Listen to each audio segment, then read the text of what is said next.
welcome. So in this little short tutorial, what I'm going to show you is actually how to do just some graphical analysis right from the Federal Reserve's data set, or from the Federal Reserve's website. They've got some graphing tools. I know we've done a lot in Tableau. I just would be giving you a proper macro introduction if I didn't show you the tools that the Federal Reserve also has available. So without further ado, just you can always go to find the Federal Reserve Bank of St. Louis by just typing in Fred, your favorite friend, the Fred, at Google or whatever your search engine, and then navigate to the Federal Reserve. So in this past week, we looked at housing bubbles, and I was asking you, as the title was really Housing Bubble 2.0. It's a question, what's going to happen, what's going to burst? Those are the big questions. And so first, let's start off by remembering remember asset prices have some type of intrinsic valuation. In this case, with housing, we can think of a series of cash flows coming from rents and looking at a discounted cash flow model to sort of determine some types of valuations. But in general, we can just sort of look at rents, okay, just over as a function or as a fraction of price. And that's going to get us kind of where in the neighborhood of the idea of what we're looking for. So let's go ahead and we can look up prices. Let's see here. Remember house price index. So if I go, let's see, like house price index, right? Search for that. All transactions. Let's just go with this. You notice there's also different regions, and when we're doing the whole United States, obviously there's a lot of different geographic variation that we're just kind of sweeping under the rug, and we would be very curious to dive in deep on a specific geography. But we're starting macro on the whole entire sort of country level, and this is just okay for kind of a first brush of how things are generally moving. So we got all house price index. Now what do we need? We need rents. Okay, so you got your graph here. Now you think, okay, first off, how do I add more? Well, they've got a great little tool, edit graph right there. And what you can do then is you can add lines, but you can also edit, so we have line one. That's what we have here. I can add more data series to get different lines coming in. But actually, what I want to do is I want to create a calculated value right here that's just it just has the housing price as a fraction of the rents. And so I'm trying to look back to make sure we've got this. We've used owner's equivalent rent, right? That was from the CPI. So I need to find that data to add it in. I look customize data. Look, come down here, click on it. Look, I can add series. By combining, I can add series into this calculation here. So I'm going to go owner equivalent rent. Oh, there we go. And household owner. Owner's equity. Oh, that's not right. Equivalent. Okay. Consumer price index for all urban consumers, owners equivalent rents. Okay, city averages. I'll go ahead and go with that. So now I have to add it, and you'll see I'll have one series A and another series listed B. And actually, right down in, I'm gonna move myself out of the way. Relocation. So in the formula box, I can actually, look, it already has it in here. A divided by B, that sounds great. That's just these two divided by each other, and I go apply, and ba-boom, there we go. There's our graph. This is going to really kind of give us an idea about the bubbles. And so remember, when the housing price, it's rising relative to rents, this is a sign that the market value is sort of departing from this fundamental valuation. Fundamental valuation being valuation that would be based solely on cash flows. And so, and I think with real estate, this is actually a great measure. When I first came to South Carolina, I saw ratios of where rents were actually, say, like 3 times the monthly mortgage. Go, geez, all I have to do is go take a mortgage. I can go collect some rent. Of course, I have to be a landlord. That takes some effort. But immediately, my tenant is paying my mortgage, so I'm getting a free house, and immediately I'm getting cash flows coming in. So, I mean, instant cash. How awesome was that? And now those chances have become more slim, but still in the area, I'd say South Carolina is doing excellent in terms of valuation. I found the houses here are incredibly well valued. That's from this kind of analysis. Okay, so but in general, what do we see? Look, so remember, over time in this Fred website, we have these shaded periods, and you should know that those shaded periods are recessions. Okay, so they've marked the recessionary periods in shaded to give you some reference points. Now there's the 2008, there's the 2008 bust. Okay, so 2008, we had this was primarily started in the real estate sector, and the real estate sector we saw had valuations that were just swelling. So we had a sort of a, remember, this is sort of this like exuberance that had kicked in the market, and there's this manic sort of push to go buy homes. People were buying multiple homes. It became like a big thing, and pushed prices way high up. And then there started to be some correction. Now, when that correction happened, of course, you've been watching Bernanke. That caused a lot of homeowners to become kind of upside down, and then there's a whole financial rollout of crises that happened into the 2008 recession and the Great Recession. That's what this is called, the Great Recession. And then housing prices kind of fell kind of back down towards like more fundamental levels, but then slowly kind of inched back up until the recent COVID little crisis is what I'll call it. I don't know what the technical name for this little recession is, but we see an inch back up and then again shooting back up to very high levels again. So the question is sort of begged: do we have a housing bubble? Is this big mound over here housing bubble 2.0? There's housing bubble 1. Here's housing bubble 2.0, or is this something different? And that was a question I was hoping that we could bring some light to. So we need to bring in a little bit more data. So let's go take a look. First off, let me take a look at a couple things. But first off, one thing that's driving a lot of this movement, you can imagine, is, and of course, per the book, is access to credits, and that's going to be really heavily driven in terms of borrowing costs. So, looking at the borrowing costs of house, let's look at look at the series that I gave you. Looking at the series that I gave you. Which one should I grab? Borrowing costs. Yeah, I guess 30-year fixed. That's a good one. Okay, so let's go ahead and add in the 30-year fixed rate mortgage. Okay, and just like add that series in. Bada bing, and look what it did. So, well, we have. Okay, so this is the red series, is our 30-year fixed. You should note the overall pattern in this trend.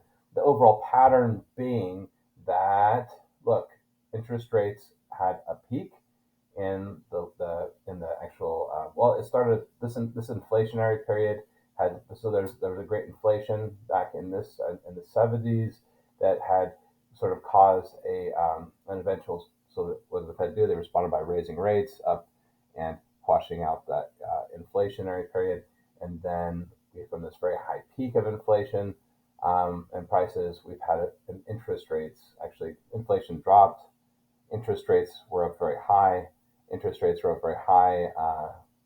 and then you see interest rates actually falling. Okay, so interest rates falling through from the early 80s, continually all the way down into almost the current period, and then currently we've actually seen interest rates been rising again. What's going on here? This is the Federal Reserve trying to contract, doing contractionary policy. We'll talk about why that happened and what's going on there. It's a little side topic. But in general, you should, every time you look at a new data series, try to look at the big pattern. And this big pattern looks like a big mountain that has like a long, steep, slidey decline all the way down and then a bump at the end upwards. You should just note that. Okay, every time you look at a new series, just note the general pattern, try to characterize it, come up with a story about it so that you can conceptualize just the history that's actually happened and make that kind of make sense. All the pieces start coming together the more you do that. Okay. So problem here is we've got one. So we have a problem of scale. We notice that the Actual 30-year mortgage rates, they're up in the 17s. And remember, we were down on the blue lines and the ones. So in terms of our ratios are way down there. So we need to actually either scale or change axes. So I'm going to show you how to change axes. If I go format, I'm going to put, let's see here. Let's go ahead and just put the red line on the right axis. There we go. Now I've got two axes.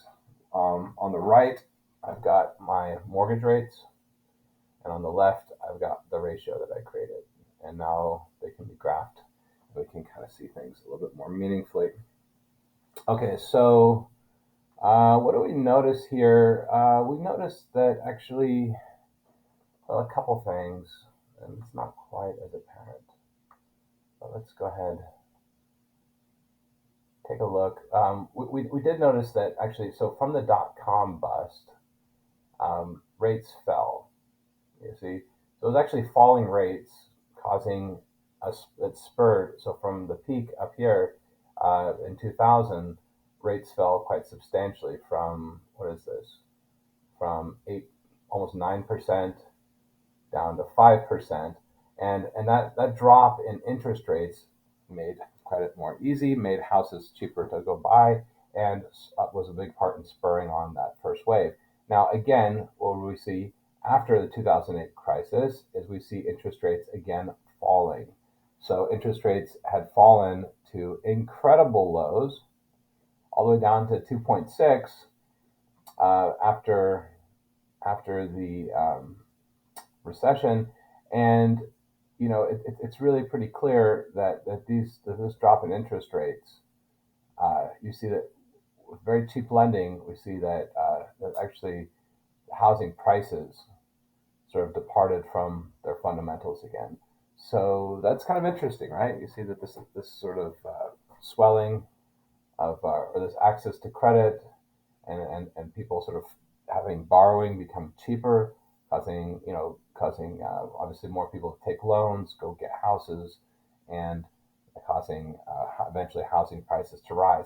That is actually one part of the story. So there is definitely like a financial component to the story, but I'm definitely not going to say that like that one particular story is going to be the story, because actually there's a lot going on in terms of the whole economy besides just the cost of borrowing. The cost of borrowing is one factor, and what I want you to think of in terms of macroeconomic analysis, I want you to conceptualize the idea of tug of war. Okay, the tug of war. So imagine that there's this knot in the middle with lots of ropes coming out from the knot. Okay, and there's these forces pulling on each of these ropes in different directions. Okay, that's the concept of sort of looking at the macroeconomy. You've got every rope would represent a channel that exerts some sort of influence on this thing we're looking at, which is actually housing prices. Okay, so we've got these costs of borrowing. That's a rope. That's a channel that's pulling on those prices in a direction, right? And you've got other types of channels pulling prices in sometimes the same direction, in which case it makes it more easy to say, okay, we got all these forces pulling in one direction, so we think that's going to, you can kind of see the clear direction of which way you think the indicator is going to move. Sometimes forces pull in opposite directions, and you get like tug of war, and you have to kind of answer to yourself, who do I think is like the biggest gorilla that's holding this rope? Who's the biggest? And that you can judge by looking at the scale of whatever it is. So you can kind of look at things. When you look at like money supply, you can look at, well, how much money supply changed, or things of this nature. You can start looking at magnitudes and getting some sense without even doing a lot of real serious macroeconomic analysis. That's just a really sort of off the cuff type way of doing it. And if you continually try to sort of think about, what are the directions that are being pulled here, and try to think about all of them, if you keep doing that and try to make predictions, eventually you'll start to get more economic intuition, even without a lot of economic training. Okay, so that's what I'm trying to show you here, is how to do this kind of thing. So look, there we go. we have to have a borrowing situation, but there's also at the same time, okay, at the same time we know that in this last particular period, okay, with COVID lockdowns, okay, there's other things going on. Okay, this is why it's important to read the news. Okay, other things such as U.S.-China trade war was actually happening prior to that. So back in what was that? 2018, I believe, 2018. So we started trade war, and that's going to cause some type of supply chain. So there's some supply chain disruptions, global supply chains started to come under pressure to restructure. Okay, so there's some supply kind of shocks going there. That at the same time became very much, uh, I guess, very much heightened or just like accentuated. Those shocks became more more binding when we had COVID lockdowns. So when we had COVID lockdowns, we shut down our ports. Now, when our ports shut down, that created a big backlog. I don't know if you watched any of that, what was going on, but there was a huge, gigantic backlog of goods just sitting off of our ports that we couldn't process because we basically, when you shut things down, all those shipments of everything just keep. It's not like the boats just want to stop moving; they want to still keep coming, but you know you can't deal with them. Why? Because ports actually are built to only handle about upwards of so the total capacity is set just above like so 80. So I think it's like 80% capacity. They only have like 20% or 10 to 20% of extra capacity above the expected like normal booms. So in like the very big times, they want to have like meet that capacity at the port plus like another 20%. That's all they could be built to actually handle. And so, here they're being asked to handle just vastly higher amounts of incoming freight that they just could not handle. And so there's this big backlog that was going on. The material prices, as a matter of fact, were just going through the roof. So cost of building was going up tremendously. All of these different factors are going to push cost of housing up. Okay, because cost of materials go up, they have to pass that on. So there's those kind of supply chain issues going on. Also, at the same time, we have general inflation happening. So monetary policy is well. We can take a look at it. Don't let me talk about it. Let's take a look at it. So I'm talking too much. Let's let the data talk. How's that? But we're going to run into a little problem here because of where I can't throw three scales on here. So just start a new graph. Just take a look at this. I want to show you something.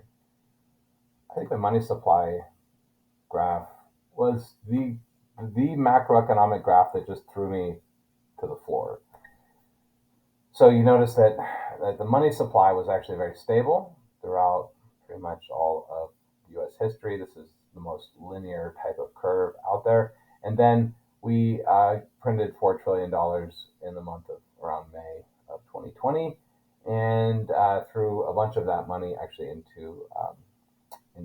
So we gave a bunch of it out in transfers, but we also there's actually a lot of these large scale asset purchases that you've been looking at.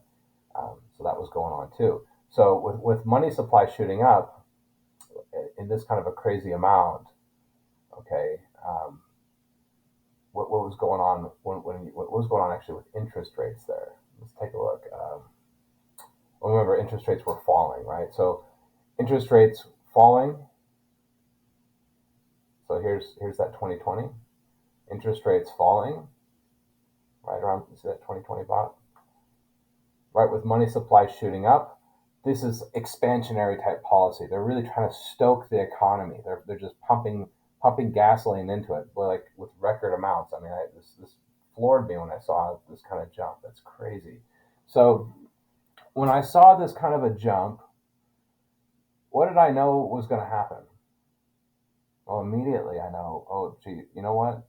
You can't print $4 trillion and have a cliff like this in money supply without causing inflation. That's got to happen. So as soon as I saw this, I know inflation's coming. It's definitely where we baked it in the system. We can't avoid it. So what do I know is going to happen what happens when inflation kicks in? Well, the Federal Reserve is going to respond. They have to respond to that. They're mandated to. This remember before the target inflation rate was 2%. So they're mandated to keep prices stable. That's part of their mandate. Okay. So I see this boost in money supply going boom. There it is. And guess what? I know inflation's coming. And I know when inflation comes, I know interest rates are going to rise. Okay? I know interest rates are going to rise. So what did I do? Well, right around that time, I went and bought houses, and I tried to get my family to buy as many as I could, but then no one, for whatever reason, listened to me, and missed out on some really golden opportunities just a few years ago because indeed, like the prices swelled, like they took off, and now we're having a period where you see prices have been dropping again. Look at interest rates rising, cost of borrowing rising, and now how this blue line housing price got to. So it peaked and then started to drop again. Question is it going to burst? Well, let's take a look at this a little further. So we kind of hinted, and I've been hinting to you that there's these supply side type ropes connected to this equilibrium. So let's look at that a little bit further. Let's see, housing inventory. So what if I'm going to actually edit the graph and I'm going to remove the interest rates. I'm going to remove this. Let's go ahead and scrap that. Okay. And now let's go look at a different dimension here. Let's look at the number of active listings. So number of active listings. Housing inventory. And again, we have this problem of scale, so let's go ahead and throw that on the right axis. Unfortunately, it isn't a terribly long series. I would have liked to have seen it, back in the 2008, and have it go a little bit farther. But here, this kind of gives a little bit of an impression. Okay, so we had inventories that were actually up. So this is inventories, active listings were fairly high.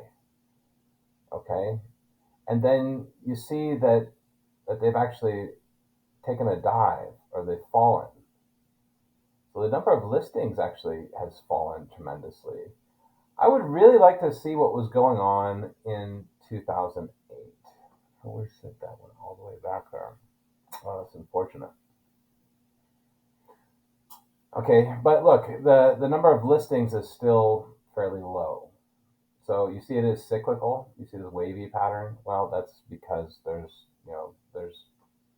typically hotter in the summer, right? If I go to the peak, what is that? That's August. Yeah, and that must be the winter, and this trough February. Yep. So this is like seasonal cycles, but in general, the number of listings kind of take a dive, and I'm very curious to think about how builders responded when prices weren't going up, or when there was such uncertainty in terms of inflation, in terms of prices.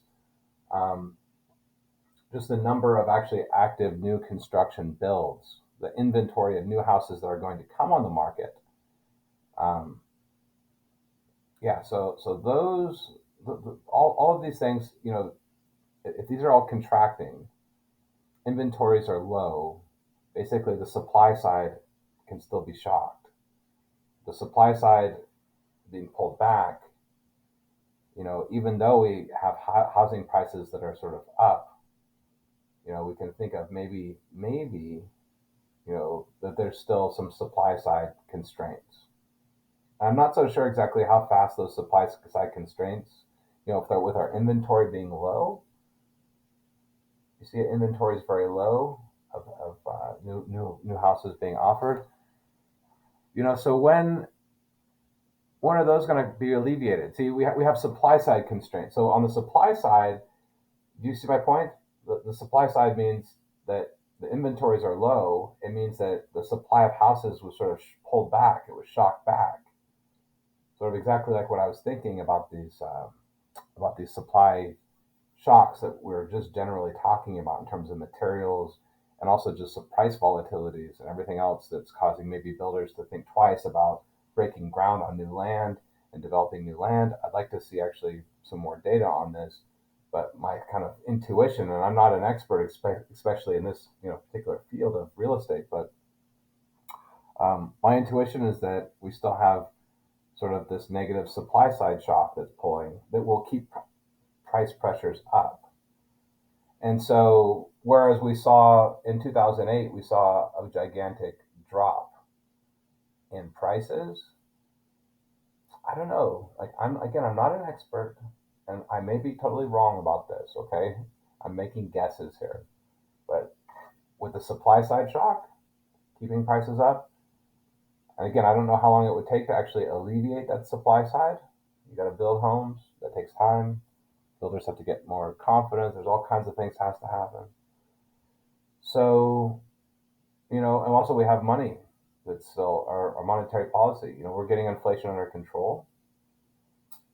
Okay, all of these things make it so challenging to try to figure out.